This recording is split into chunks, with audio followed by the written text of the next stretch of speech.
Hey there, it's Bill here with JK Southwest. Thanks so much for tuning in.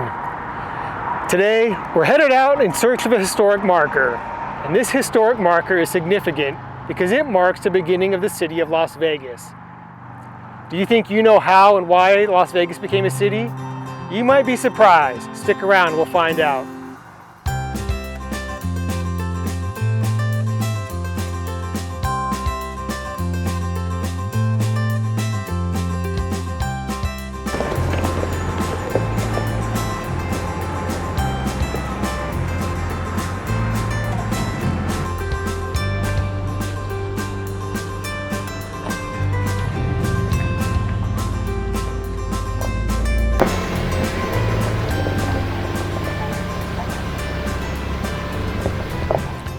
All right, we're making our way along the trail this morning and getting back to the history. Las Vegas was actually founded as a city in 1905, and most people probably believe it started as a gambling town. After all, it's hard to imagine driving up and down the Las Vegas Strip today, taking in all the lights, all the gambling, all the entertainment. It's hard to realize that back in 1905, gambling was actually outlawed, and it wouldn't become legal until 6 years later in 1911. Las Vegas, like many other cities, has railroads at the heart of its modern development.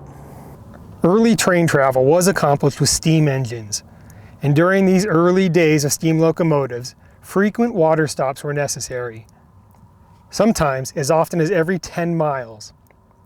Later, special tender cars were used to extend that distance between stops to about every 100 or 150 miles.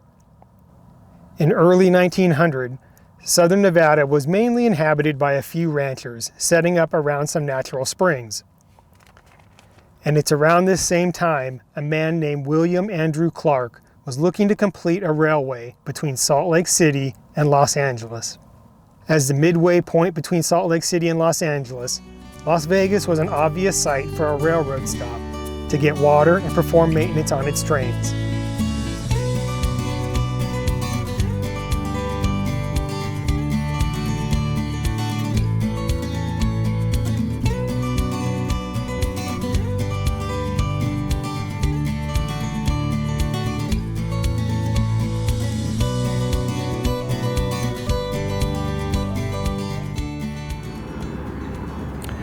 And here we go, we've made it to the historical marker signifying the last spike. And we obviously arrived here via a dirt road. It's a trail that heads south of town, and it's kind of the back way to this marker, because this marker actually sits on Las Vegas Boulevard, the same Las Vegas Boulevard that becomes the Las Vegas Strip with all the glittering lights downtown. So this is a spot where workers drove the last spike, completing the railroad between Salt Lake City and Los Angeles. The last spike was driven January 30th, 1905. And this turned out to be the last transcontinental line linking Southern California, and was one of the last lines to the Pacific coast. But there was no formal celebration at the time of the last spike.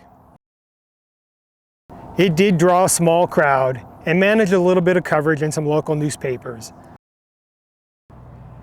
But at the time, I don't think anyone realized how significant this event would have been. So we found the ceremonial marker, but to find the actual last spike site, we're going to have to hit dirt again.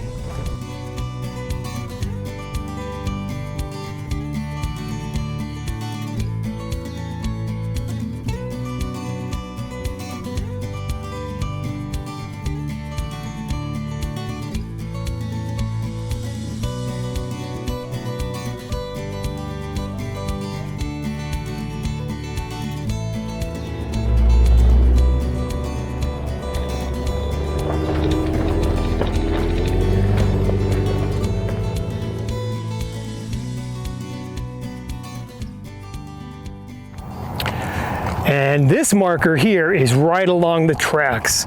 So I'm thinking we're a little bit closer to the actual site than the roadside marker we saw earlier.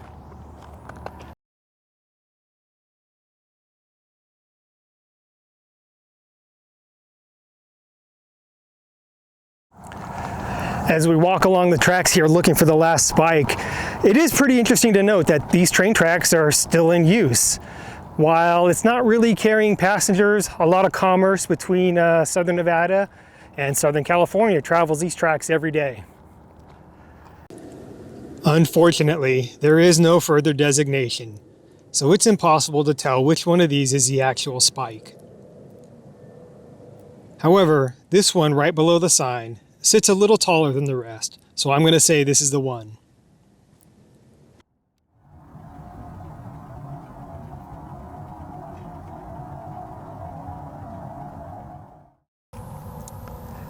After completion of the railway, eventually Clark would auction off about 110 acres of land that would become downtown Las Vegas. And on May 15, 1905, the city gets its start.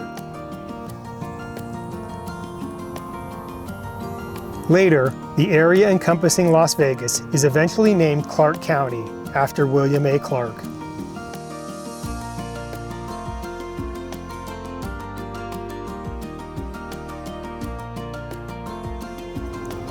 Okay, so we found the spot for the last spike, and we learned a little bit about Nevada history. Thanks so much for watching. Make sure to like and subscribe. Leave any comments or questions you have down below, and we'll see you on the trail.